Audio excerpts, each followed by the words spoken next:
Bon matin sur France 3 Bretagne, bienvenue à toutes et à tous dans votre émission Ensemble c'est mieux. Depuis bientôt 1 an, les rencontres amoureuses ne sont plus ce qu'elles étaient. Les lieux propices à de nouvelles idylles se font rares, plus de bars ni restos, entre confinement, grisaille et couvre-feu. Comment trouver l'amour en 2021 ? On en parle dans quelques instants avec mes invités. Mais d'abord, on part retrouver Evan. Salut Evan, quel est ton programme ce matin ? Salut Anne Fanté, bonjour à vous à la maison. Ce matin, je vous emmène dans les coulisses de la construction des bâtiments que l'on voit pousser dans nos villes, le long de nos routes de campagne. Je suis à Bourg-Barré, en Ille-et-Vilaine, dans l'atelier de préfabrication du groupe Legendre, un secteur qui recrute énormément. On aura l'occasion d'en parler d'ici quelques minutes. Mais la visite va commencer avec vous, Johan. Bonjour. Bonjour Evan. Alors, est-ce que vous pouvez nous expliquer un peu plus en détail ce que vous faites ici ? Bien sûr, tout d'abord, on vous remercie d'être venu à nous aujourd'hui. Merci pour ce casque. Ici, nous fabriquons des éléments en béton qui sont distribués sur l'arc atlantique du groupe Legendre et ainsi qu'en Ile-de-France. Donc par exemple, là, on voit derrière nous la façade d'un hôtel en devenir. Exactement. Donc si on parle un peu du process d'un dossier, je dirais chez nous, donc il y a bien entendu une phase chiffrage avec le chantier. Une fois que nous avons l'accord, le dossier passe au niveau du bureau d'études, où nous dessinons chacun des éléments avant la mise en production. Donc le bureau d'études, il se trouve ici avec vos collègues qui travaillent sur plein de logiciels d'architecture de 3D. Exactement, donc ils dessinent tous les éléments en 3 dimensions afin que ça puisse être parfaitement compréhensible pour nos hommes d'atelier qui vont ensuite fabriquer ces éléments. Donc chaque pièce est un peu fabriquée sur mesure finalement. Exactement, aucune pièce ne se ressemble, tout est différent. Et alors après, sur les grands plannings qu'on voit juste à côté, j'imagine que tout ça s'organise pour planifier les hommes, les femmes et le matériel. Exactement, donc c'est-à-dire qu'une fois que les plans sont finalisés, le dossier passe en production. Donc vous pouvez voir au fond ici, je dirais, nos différents calendriers. Donc chaque pièce a une étiquette. Et je dirais que le dossier est ensuite passé à l'atelier par nos responsables de production. C'est ce qui s'appelle avoir un agenda de ministre, ça a l'air d'être plutôt bien chargé. Exactement, un atelier de préfabrication marche à flux très tendu. Bon alors justement, on va y aller dans cet atelier de préfabrication juste à côté. À quoi ça sert de préfabriquer à l'avance les éléments ? Alors l'avantage de la préfabrication, dans un premier temps, c'est d'industrialiser le chantier. Puisque je dirais nous sommes dans un monde où on est en perpétuelle recherche de main-d'œuvre et bien entendu on gagne du temps, on gagne en qualité et on gagne bien entendu en délai. Et alors qu'est-ce que vous préfabriquez dans cet atelier justement qui se trouve derrière nous ? Donc dans cet atelier de 5000 m², nous avons 4 espaces différents. Le premier où on fabrique de la prédalle en béton armé, des balcons. C'est les fondations, la dalle. Moi, je suis nul en construction. Non, effectivement. Donc, c'est des éléments de plancher, des éléments structurels qui permettent, je dirais, de gagner du temps. On fabrique aussi donc de la poutre, du balcon, mais aussi ce qu'on appelle nous des gaines, donc c'est-à-dire des murs qui sont mis à des endroits particuliers du chantier où il est compliqué de les réaliser en place. Et toutes les pièces fabriquées ici à Bourg-Barré vont servir à alimenter tous vos chantiers en France. Alors, comme évoqué tout à l'heure, les pièces qui partent d'ici desservent, on va dire, l'arc atlantique du groupe Legendre et aussi l'Île-de-France. Ah, la classe. Bon, on va continuer à voir comment sont fabriqués justement ces balcons. C'est notre prochaine étape. On va rencontrer aussi les agents de préfabrication. Et puis, vous verrez qu'il y a beaucoup d'offres à pourvoir ici et dans tout le Grand Ouest. On en reparle dans quelques minutes. À toi, Anne Fanté. A tout à l'heure, Evan. Et ce matin, nous, on parle des couvre-feux de l'amour. Pas facile de trouver l'âme sœur quand on est célibataire en ces temps de Covid, comme vous allez le voir en chiffres et en images. Alors, toujours seul ? En ce moment, c'est pas évident. Avec la Covid, c'est pas la joie pour les 10 millions de célibataires français. Difficile de trouver l'âme sœur partant de confinement, de couvre-feu ou de distanciation sociale. Bars et boîtes de nuit fermées, soirées, fêtes et mariages impossibles, les lieux propices aux rencontres ne sont plus que des vieux souvenirs. Le rencard est désormais au supermarché. Et même le travail, qui génère en temps normal plus de 21% des rapprochements amoureux, c'est plus que c'était. 20% des salariés sont en télétravail et les autres sont tous masqués. Qui dit amour dit sensualité et intimité. Or, le virus ne produit que distance et méfiance. Du coup, la rencontre amoureuse évolue. On prend davantage son temps. On embrasse moins le premier soir et on retarde la rencontre charnelle. Les grands gagnants de la crise sanitaire sont les sites de rencontres dont la fréquentation s'est envolée, de même que le nombre d'abonnés. Malines, les plateformes poussent au tête-à-tête en vidéo. Une bonne façon de tomber le masque sans risque. Car même par temps de couvre-feu, l'amour couvre toujours. Et on l'espère pour nos 10 millions de célibataires. On en discute ce matin avec Didier Loisil. Vous avez créé des Love Rooms dans un ancien presbytère à Martinez-Ferchaud, mais aussi à Rennes. Sandrine Thépeau, vous êtes coach professionnel, spécialiste des relations amoureuses. Et Lucas Clavel, vous êtes écrivain et vous vous définissez comme théoricien du sentiment amoureux. Et avec vous, Rosen, rien à voir. Rosen Maurice, on parlera de vos projets d'habitat inclusif tout à l'heure à la fin de l'émission. Bonjour à toutes et à tous. Alors, les conséquences du Covid-19 pèsent sur tout le monde. Nous sommes tous, pour la plupart, cantonnés à des cercles restreints. Est-ce que c'est plus dur d'être célibataire en temps de Covid, Lucas Clavel ? Plus dur, non, je pense pas. Je pense simplement que c'est différent. D'après moi, l'amour, en gros, va s'adapter à chaque fois aux codes sociaux. Les codes sociaux changent à cause des règles de distanciation et c'est juste à nous, en fait, de prendre le temps d'apprivoiser ces codes. Donc, pas plus difficile, juste différent. Sandrine Thépeau, vous partagez l'avis de Lucas Clavel ? Oui, entièrement. Ouais. Entièrement. C'est différent, c'est tout. Et qui sont ces gens qui vous consultent en tant que coach professionnel spécialiste des relations amoureuses ? Eh bien, des personnes comme vous et moi, en couple ou célibataire, des personnes qui ont envie de transformer leur relation amoureuse. Et qui sont passés par des sites de rencontres et qui décident d'aller à une étape supérieure, un coach ? Oui, c'est ça. De toute façon, il faut être prêt. Pour aller voir un coach, il ne faut pas s'attendre à avoir quelqu'un qui nous prend par la main et nous dise ce qu'on a à faire. Non, là, c'est vraiment un accompagnement pour avoir un coup de pied au cul et avancer seul. Alors, vous me disiez aussi en préparant cette interview qu'il y avait des avantages aussi à être célibataire en ces temps de Covid. Qu'est-ce que vous y voyez ? Les avantages, oui, c'est travailler sur soi. Parce que souvent, on va sur les sites de rencontres, mais on ne sait pas ce qu'on cherche. Donc, en fait, on prend tout et n'importe quoi. Et on diminue les personnes souvent à des images. Donc là, c'est bien de travailler sur soi, de savoir réellement ce qu'on veut, ce qu'on cherche. En fait, réellement, qui l'on est et ce qu'on a à offrir aussi. Parce qu'on cherche beaucoup, mais qu'est-ce qu'on a à donner, nous ? Donc, c'est un travail sur soi. C'est du développement. Alors, on va écouter cette première question qui nous vient d'Estelle. Je me pose la question, comment faire des rencontres en 2021, qu'elles soient amoureuses ou amicales, quand on doit sortir masqué, quand on n'a plus accès à l'université, quand je n'ai plus accès au parc à côté de chez moi, il est fermé pour éviter les rassemblements. Quand on n'est pas des adeptes des réseaux sociaux, des applications de rencontres, ça devient très compliqué et très long. Finalement, Lucas Clavel, est-ce que c'est un mythe, cette idée qu'on se rencontrait dans les bars, restos, ciné ? Ah non, pas du tout. Les lieux publics ont toujours été des sortes de ponts, des lieux neutres en fait pour se rencontrer, pour en gros pas se retrouver directement dans l'intimité de l'un ou l'autre, là où l'un ou l'autre a l'avantage. Donc du coup, c'est vrai qu'il y a eu un gros bouleversement amoureux. On se retrouve précipité. Maintenant, si on essaie de se rencontrer, on va rapidement se retrouver chez l'un ou chez l'autre. Donc il y a un équilibre qui est un peu brisé. Après, voilà, encore une fois, l'amour s'adapte constamment au contexte. Donc peut-être que c'est l'occasion pour les gens qui ont un peu plus de mal à sortir, etc., de peut-être renouer avec des vieilles traditions, je sais pas, les lettres, s'envoyer des colis ou ce genre de choses. Il faut faire preuve d'inventivité dans la rencontre, Sandrine Thépeau. Tout à fait. Mais oui, bien sûr, bien sûr. Les supermarchés, vous en parliez tout à l'heure. On peut se rencontrer au rayon fromage. Je suis désolée, rayon biscotte, c'est possible aussi. En fait, je pense que c'est justement la Covid, en fait, nous permet de déborder de créativité, d'utiliser un petit peu plus son cerveau, droit, pour pouvoir penser à toutes les possibilités qui s'offrent à nous et qu'on n'a pas utilisées jusqu'à maintenant. Depuis quand le cinéma nous permet de discuter, nous permet d'échanger.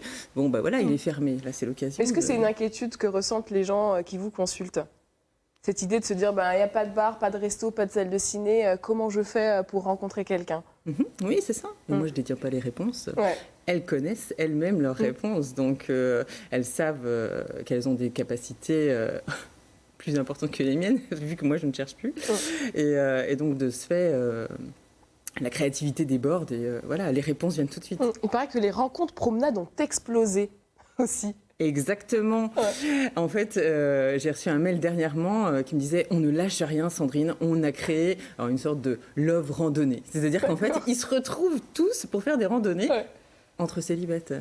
Donc tout est possible. Alors, des love randonnées, on va passer au love room. Alors cette fois-ci, ça ne s'adresse pas forcément aux personnes célibataires. Alors vous, Didier Loisy, vous avez décidé de lancer des love rooms en septembre dernier, en plein Covid. La crise sanitaire ne vous a pas découragé ? Non, parce que le projet était né avant la crise sanitaire. D'accord. Et donc, les love rooms ne sont pas un lieu de rencontre, par contre. C'est un lieu où les couples viennent pour se retrouver et passer un bon moment. C'est pour apporter un peu de piment, changer de cadre, parce que c'est vrai qu'avec ce Covid, on est un petit peu... voilà, on se laisse peut-être un petit peu aller, on a moins envie aussi, peut-être ? Tout à fait. Les couples viennent pour se retrouver et faire l'amour, bien sûr. Mais... dans une autre ambiance qu'à la maison, chez eux. Parce qu'ils laissent les enfants chez les parents avant de venir chez nous. Ils sont seuls et c'est plus propice à se retrouver. Est-ce que vous avez eu le cas de personnes qui viennent se rencontrer pour leur première rencontre dans votre love room ? Non ? Oui, exactement, c'est arrivé. D'accord. Oui. Enfin, dans les débuts, quoi. Peut-être pas la première rencontre, mais dans les débuts de leur relation. Et pour quelles occasions les personnes viennent vous voir ? Alors, l'essentiel de notre clientèle... ce sont des demandes en mariage, des rencontres, des anniversaires de rencontres, des anniversaires tout court ou tout simplement pour se retrouver. Alors Lucas Clavel, il y a aussi cette question du charnel, de la sensualité. Dans un contexte où on nous recommande la plupart du temps de ne pas se toucher, est-ce que ça bouleverse aussi les premiers pas dans une histoire ? Oui, après, il y a deux manières de le voir. On peut le voir de manière négative en disant que ça nous empêche d'avoir un contact facile avec l'autre, etc. Parce que du coup, maintenant, avec tous les gestes barrières qu'il y a une sorte de pudeur du corps inconsciente qui s'est mis en place. Et on peut aussi le voir de manière positive et se dire que cela accentue le moment où il va y avoir le passage à l'acte, le premier baiser, le premier effleurement. De toute façon, je pense que l'amour a toujours été une révolte contre la distance et elle lutte toujours contre tout ce qui nous confine. Il n'y a pas de gestes barrières qui peuvent résister aux sentiments amoureux. Une réaction, Sandrine Thépeau, vous êtes d'accord ? Entièrement d'accord. Ça n'arrête personne, en fait. Parce que, ils vous le disent, les gens qui vous suivent Est-ce qu'ils appréhendent ou ils se disent, de toute façon, à un moment donné, je suis amoureux, je ressens des choses... J'y vais, sans me poser de questions. Oui, je pense qu'ils ne se posent pas de questions, en fait, très sincèrement. Même au premier confinement, on me l'a dit. Je le reçois chez moi, je vais chez lui, je vais chez elle. Enfin, voilà, les gens ne cherchent pas midi à 14h. Ils ont besoin de ça. Mais bon, ça met quand même une petite distance qui permet de créer ce petit côté... Laisser plus de temps à la séduction. Mais bien sûr, on en a tous besoin, il ne faut pas l'oublier, même en couple, quand même. Donc, alors, le test Covid avant le premier baiser, c'est un peu too much, quoi. Oui. Alors, ce Covid bouleverse encore beaucoup de choses dans nos rapports amoureux. On va écouter ce témoignage de Camille. Le problème du couvre-feu, du confinement, c'est que pour rencontrer des gens en 2020, ça a été difficile parce qu'on n'avait plus d'espace neutre dans lesquels essayer de se voir en vrai. On était obligé de passer dans des lieux directement intimes, nos chambres, nos appartements, ce qui n'est pas forcément rassurant. Du coup, en plus, le confinement nous a renfermés sur nous-mêmes, alors qu'il fallait entretenir des relations purement digitales, en fait, basées exclusivement sur les messages. Même si on a des appels vidéo, c'est pas la réalité. Au final, on n'a plus envie de sortir, on n'a plus envie de voir du monde, c'est démotivant, on était toujours à refaire les mêmes schémas et je pense que ça a privé beaucoup de choses, beaucoup de rencontres, surtout pour les jeunes de 20 ans, alors que c'est l'âge où il faut tout construire. Qu'est-ce qu'on peut répondre à Camille, Lucas Clavel ? Moi, je comprends la difficulté, vraiment.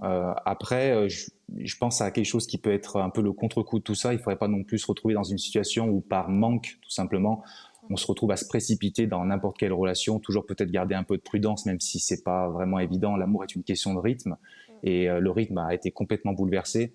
Du coup, ça, comme je l'ai dit, ça remet en cause tous les codes, etc. Je pense qu'il faut se laisser du temps, voilà, le temps de comprendre cette situation et comment les rapports fonctionnent. Ça fait qu'un an, ça semble long pour lorsqu'on est seul, c'est long, un an. Mais à l'échelle de l'adaptation de l'amour, c'est rien du tout. C'est vrai que le Covid peut être une excuse aussi pour les célibataires qui disent « j'arrive pas à trouver l'amour ». Faut pas rentrer dans ces schémas-là, Sandrine Thépeau ? En fait, c'est une excuse. Ouais. C'est une excuse, quoi. C'est tout. Je pense que celui qui n'a pas envie de travailler sur lui, très sincèrement, va trouver toutes les excuses du monde, quoi. Ouais. Aujourd'hui, non. Je pense que c'est même une chance qu'on a de revoir plein de choses qu'on nous a appris ou qu'on a suivies, que ce soit par la société ou par notre environnement. À quoi vous pensez, par exemple ? Rien en particulier, mais je veux dire, on est toujours, comment dire, influencé en fait par notre entourage.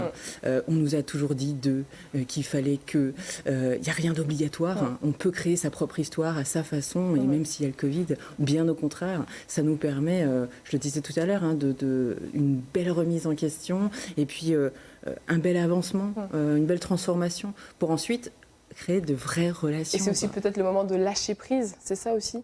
Ah, mais le lâcher prise, oui, tout à fait, entre autres. Tout à fait.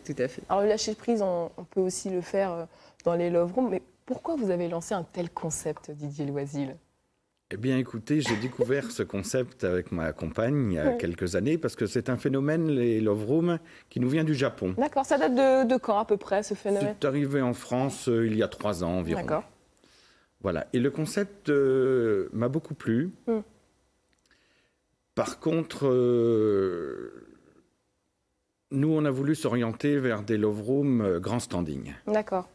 Pourquoi? Voilà. Parce que vous trouviez que c'était un peu cheap ce que vous aviez, vous, déjà essayé avec votre femme? Exactement. Ouais. Exactement. Qu'est-ce que vous apportez de plus alors? Eh bien, du confort, de la superficie, de la déco.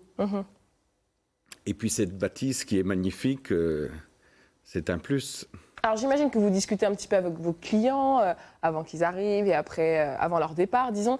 Qu'est-ce qu'ils vous disent par rapport... On parle beaucoup d'amour confiné. L'amour confiné, c'est vrai que c'est pas facile quand on est en couple aussi, ce Covid. Qu'est-ce qu'ils vous disent, vos clients? Alors bien sûr, nous accueillons tous nos clients. Et c'est très agréable de discuter. C'est le moment le plus agréable d'ailleurs, la discussion avec les couples. Et effectivement, ils ne sont pas très loquaces lorsqu'ils arrivent. Mais lors du départ, puisqu'on fait la sortie aussi avec eux, alors là, ils se lâchent un petit peu plus. Alors qu'est-ce que vous avez entendu de croustillant? Allez-vous-en un petit peu. L'utilisation des accessoires érotiques. Quoi. D'accord, ok.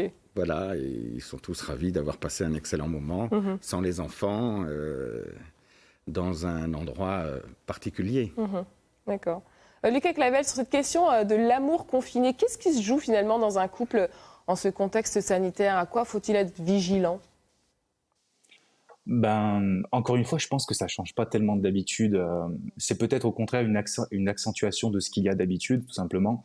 Je pense qu'il faut faire comme d'habitude, c'est-à-dire avec sincérité, communiquer, respecter l'espace de l'autre, laisser respirer l'autre pour du coup conserver et renouveler la passion.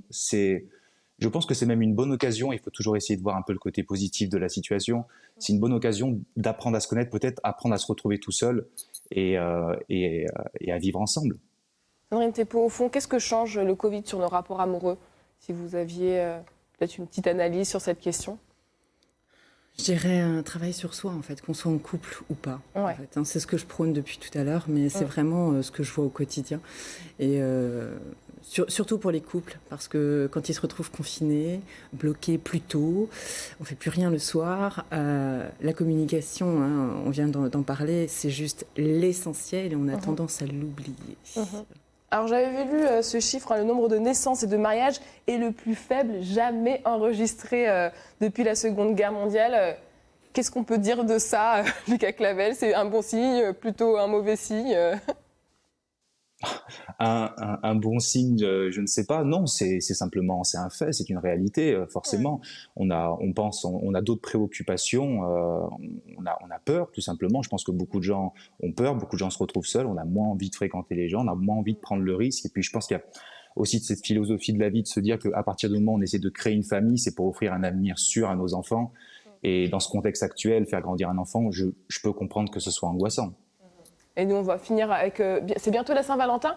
Les love rooms et les réservations sont pleines, c'est plus possible de venir dans vos love rooms? Bien évidemment que c'est le moment phare de l'année. Ouais. Et du coup, est-ce qu'on peut encore réserver une love room? Oui, celle de Rennes est encore disponible puisque nous venons de faire l'ouverture cette semaine. Ok, je crois qu'en régie, il y en a qui seront intéressés. Merci à tous de nous avoir apporté vos éclairages ce matin. En tout cas, nous, ici sur le plateau, on vous envoie de l'amour à foison. Et ce n'est pas Evan qui vous dira le contraire. Allez, on part le retrouver en duplex de Bourg-Barré. Plein de cœur sur toi, Evan. Ah, c'est gentil, Anne Fanté, merci beaucoup. Alors moi, je joue ici au chef de chantier. Puisqu'ici, à Bourg-Barré, dans l'atelier de préfabrication du groupe Legendre, eh bien, on est en train de préparer cette façade d'un futur hôtel à Bordeaux. Tu me connais, moi, ça y est, je suis à fond, j'ai mon casque, je gère. Bon, non, pas trop. Celui qui gère vraiment, c'est Philippe. Et Philippe, il nous attend. On va aller le rencontrer. Bonjour Philippe. Bonjour. Alors, vous êtes le chef de l'atelier ici. Ça consiste en quoi, votre métier? Eh bien, ici, moi, je suis responsable de la production. Mon boulot, c'est de maintenir les plannings par mon responsable planning. Et aujourd'hui, on réalise des chantiers un peu spécifiques, tels qu'un hôtel que l'on réalise sur Bordeaux. Et pour vous présenter notre métier, il consiste à mettre en place des armatures. Ah oui, alors voilà, on va commencer à décortiquer un peu l'anatomie d'une façade en béton. Donc ça commence par du métal, comme ça, des tiges filetées. Oui, c'est ça. En fait, le béton, c'est du béton armé. Qui dit béton armé dit armature.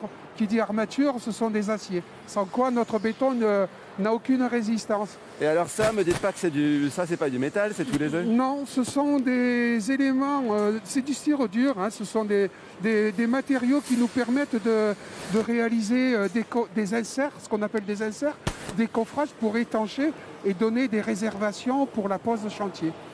Une fois qu'on a mis ça à l'intérieur, vous allez faire un coffrage. Alors attendez, on va se mettre là comme ça, on va pouvoir le montrer.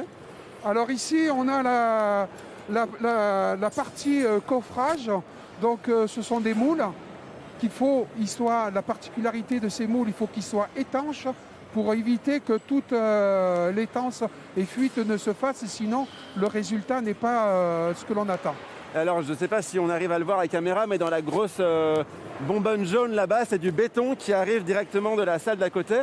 Venez avec moi Philippe, on va approcher un peu plus loin pour voir le produit fini, une fois que le béton a été coulé. Eh bien ça donne ça, expliquez-nous. Et oui, ça donne ça. Donc là, on revoit les armatures, donc on a parlé tout de suite. On revoit en fait les parties des inserts qui nous a permis justement à réaliser ces réservations, qui nous permettent de maintenir ces aciers apparents. Et sur la partie chantier, donc là, ils auront leur rôle important puisqu'il y a une zone, ce qu'on appelle la zone de clavetage, pour que tout ça soit assemblé et puis que ça puisse tenir. D'où l'importance d'avoir ces aciers apparents. Ça marche. En tout cas, c'est encore tout chaud. Merci beaucoup, Philippe. Oui, on n'a plus beaucoup de temps, donc merci. Je vous laisse retourner à vos occupations. Rapidement, on va retrouver Franck, qui est le gestionnaire RH ici. Bonjour, Franck. Bonjour, enchanté. De même. Alors, je le dis depuis tout à l'heure, vous recrutez ici, et notamment des agents de préfabrication. Alors exactement, on recrute différents métiers, donc des agents de préfabrication, des agents de parc et des chefs d'équipe. On diffuse les annonces tout d'abord en interne afin de proposer des parcours de carrière à nos collaborateurs. Et le but après, c'est de aussi monter en compétences. Exactement. Et de peut-être devenir chef d'atelier comme Philippe. Exactement. Alors, la chance d'être dans un grand groupe, c'est que la complémentarité des métiers permet de proposer des évolutions de carrière. Donc un agent de préfabrication aujourd'hui peut devenir chef d'équipe au sein de l'atelier ou chef d'équipe sur chantier. Voilà. Bon, on va continuer à en parler dans quelques instants. On va maintenant passer au coulage du béton. Le moment à ne pas rater. Je vous donne rendez-vous tout à l'heure. À tout à l'heure, Evan. Et c'est l'heure de notre volet emploi. Chaque jour, on vous présente les secteurs qui recrutent. Si vous aimez conduire, si vous aimez être solitaire, le métier de chauffeur poids lourd est fait pour vous. Et ce n'est pas un métier uniquement réservé aux hommes. Regardez. Salut.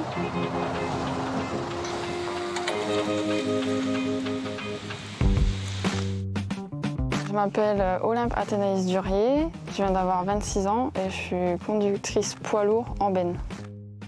J'ai fait un bac en compta. Au bout d'un an, ça me plaisait plus. Je me suis dit, la compta, c'est pas pour moi.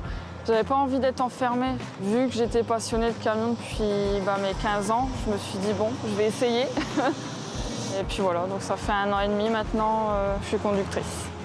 Je vérifie mes pneus, il n'y a pas de crevaison, pas de déchirure.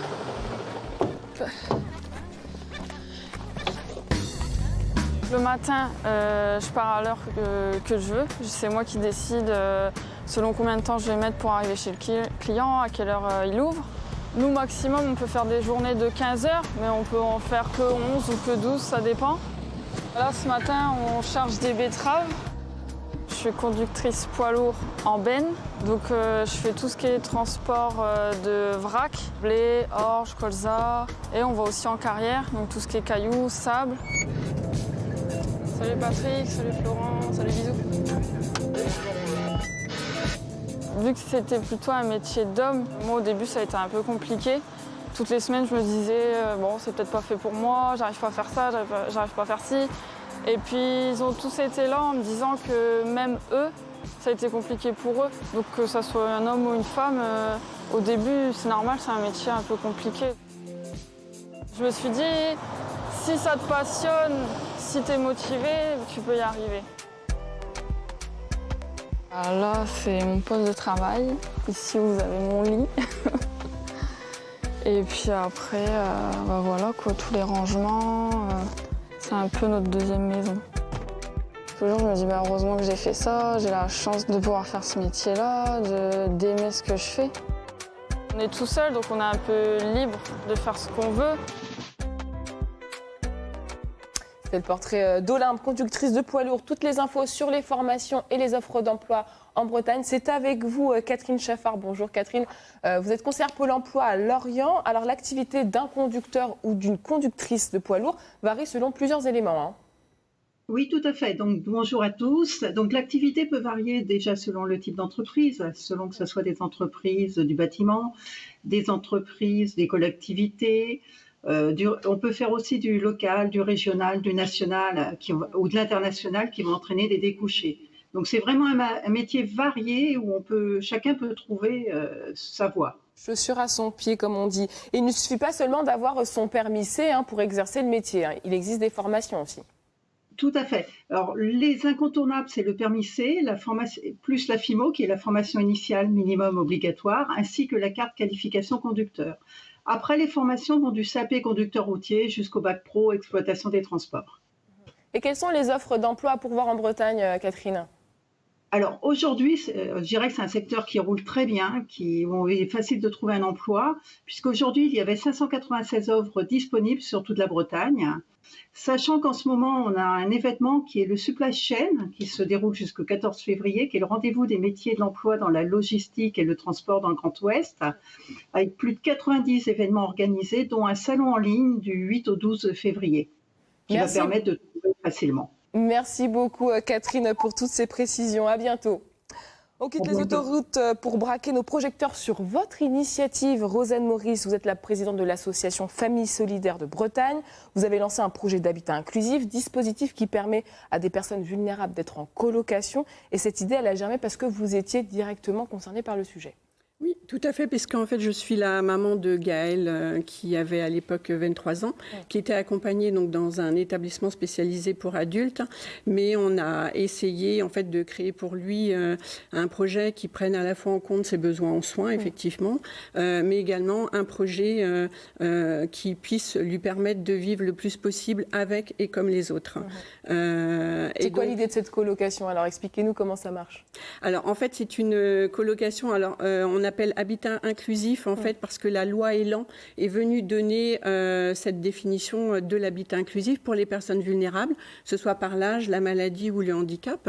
Donc là, effectivement, on a, avec 3 autres familles, en fait, on a cherché une maison à louer dans le parc locatif privé. Donc aujourd'hui, en fait, ils sont dans une maison au sein d'un lotissement. C'est une maison qui ne se démarque absolument pas d'une autre maison. Ils sont parfaitement intégrés dans le voisinage. Alors, bien entendu, pour cette colocation, les locataires ont des besoins importants en termes d'accompagnement, puisqu'en fait, on a de l'autisme sévère, de l'épilepsie sévère et pharmacorésistante. Donc, il y a besoin d'un accompagnement 24 heures sur 24, 7 jours sur 7. Justement, vous m'aviez dit qu'ils ont fédéré chacun leurs aides pour que 24 heures sur 24, quelqu'un soit là En tout cas, pour les accompagner dans leur colocation. Tout à fait. Dans le champ du handicap, donc, il y a ce qu'on appelle la prestation de compensation du handicap sur le volet aide humaine. Donc, le volet aide humaine, ça concerne effectivement l'accompagnement professionnel qui vient quelque part compenser la perte, le niveau d'autonomie, en fait, pour pouvoir vivre. Et donc, ils ont mutualisé, mis en commun donc l'ensemble de leurs droits pour pouvoir avoir un accompagnement qualitatif 24 heures sur 24. Et comment ça se passe la colocation? Parce qu'on sait que parfois c'est pas simple déjà dans... Alors, ils sont vraiment accompagnés. En fait, on a également, avec l'habitat inclusif, est arrivé un nouveau métier, l'animation de la vie sociale et partagée. Et avec l'ARS Bretagne, en fait, on a été retenu, en fait, notre projet a été retenu pour pouvoir bénéficier d'un financement sur ce poste. Et on a donc une animatrice de vie sociale et partagée qui vient aussi soutenir l'équipe de proximité pour apporter toute une régulation aussi, l'animation. Mais ça se passe très, très bien. Et derrière ce projet, c'est aussi l'idée de changer de regard sur les personnes vulnérables, leur laisser aussi le choix de choisir une colocation, de vivre seul ou d'aller en institution. Tout à fait.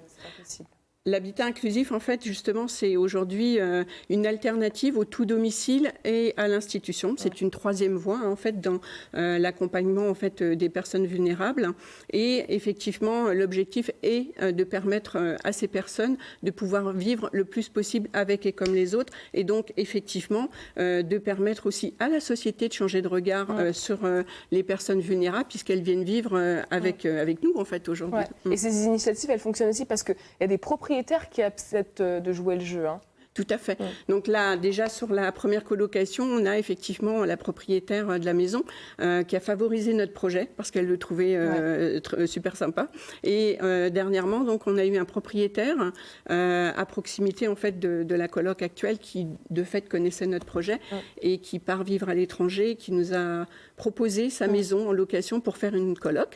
Donc là, ce sont 3 colocataires beaucoup plus autonomes en fait qui vont intégrer la maison à partir du 1er avril. Et j'imagine que votre porte reste ouverte pour d'autres volontaires qui sont propriétaires. C'est le moment de lancer un appel. Tout à fait. Et j'ai eu un appel dernièrement là d'un propriétaire effectivement un peu plus en milieu rural, parce que l'intérêt aussi c'est d'éviter que on recrée du tout campagne pour des personnes. Il faut qu'il y ait un maximum de services à proximité. Mais là, c'est un peu plus en zone rurale, donc ça pourra concerner peut-être des personnes âgées en perte d'autonomie. Et pour ceux qui souhaitent porter un projet comme le vôtre, vous proposez également des formations. C'est ça ? Alors, Famille Solidaire Bretagne est une association territoriale en fait d'un groupe associatif qui s'appelle Famille Solidaire et qui a eu un agrément d'organisme formation autour de l'habitat inclusif, donc spécialisé sur l'habitat inclusif.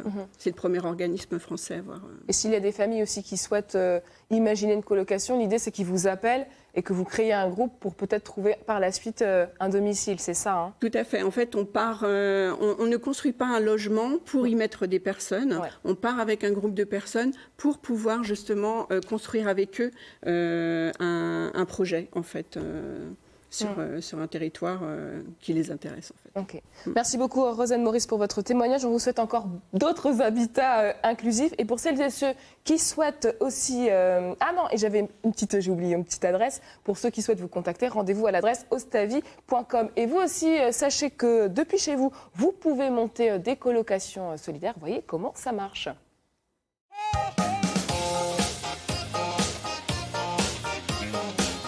Tu déménages ? Oui, je vais vivre en colocation solidaire. Vous avez envie d'aider d'anciens sans-abri à se réinsérer ? Engagez-vous en partageant avec eux votre lieu de vie. Une colocation solidaire permet à des gens d'âge, d'origine, de culture et de parcours bien différents de vivre ensemble. En facilitant la rencontre, en créant des relations amicales, vous aidez au quotidien ces personnes à se remettre sur pied.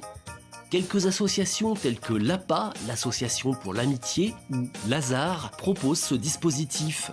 François est en colocation solidaire avec 6 autres personnes depuis 4 mois. Ce qui m'appelait le plus dans cette association et dans la vie en coloc, c'est par exemple les repas qui permettent à chacun, avec ses talents et ses discussions et son passé, son âge, et bien de vivre ensemble, de vivre avec.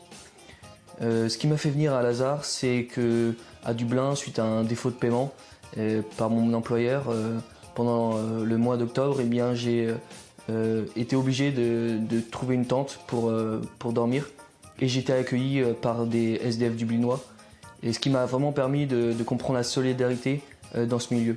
Et donc j'ai voulu être de mon côté solidaire et être cet entourage pour d'autres personnes. Vous aussi faites l'expérience de la colocation solidaire, une coloc qui a du sens.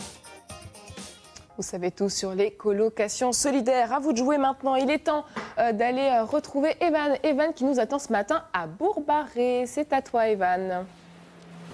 Ah, c'est le moment que j'attendais depuis tout à l'heure, le coulage du béton. Et c'est avec vous, Alban. Bonjour. Bonjour. Expliquez-nous ce qui est en train de se passer derrière nous. On va peut-être même s'approcher. On s'approchera après. Expliquez-nous avant. Alors là, on est en train de couler une poutre en béton préfabriqué. Donc c'est une poutre qui va aller sur des façades d'un chantier qui est en construction là, à la gare de Rennes. D'accord. Et donc vous... Alors maintenant, on va pouvoir s'approcher, maintenant qu'on a vu ça.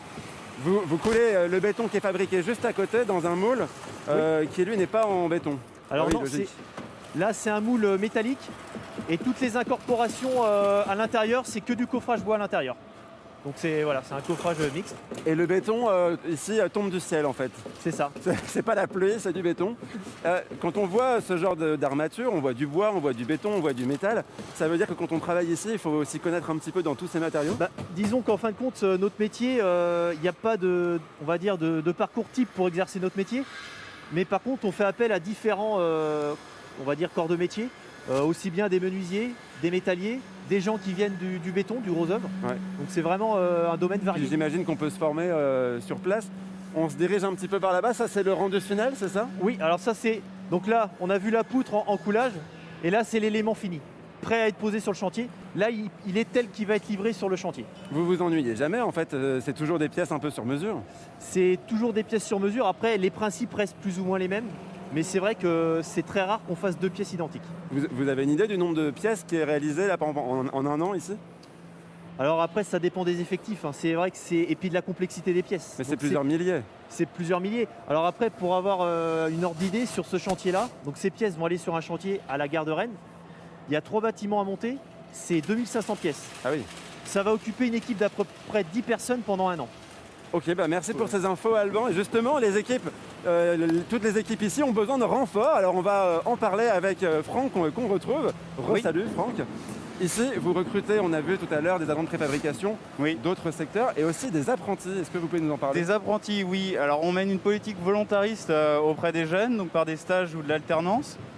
Donc des CAP, BP maçon, des formations qui se font en 1 an ou 2 ans en fonction du parcours des jeunes. Ou des personnes qui souhaitent nous rejoindre. Et alors ici, moi j'ai vu beaucoup d'hommes, mais il y a aussi des femmes, j'imagine. Oui, nous avons la chance d'avoir Amandine, donc une jeune femme qui est arrivée en CAP en 1 an, et on a eu la chance de la recruter en CDI depuis septembre. Donc vous recrutez aussi bien des hommes que des femmes? Aussi bien des hommes que des femmes. Et il y a des postes à pourvoir, pas uniquement à Bourg-Barré? Alors pas que à Bourg-Barré, donc au sein de toute la Bretagne. Pour Bourg-Barré, du coup, on recherche 2 à 3 jeunes, et puis sur la Bretagne, plus largement, une dizaine d'apprentis.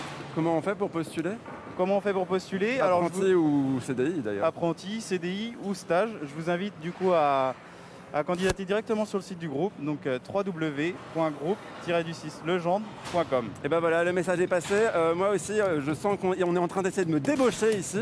On va négocier ça après, je suis pas sûr d'être très compétent. Allez, à très vite, salut.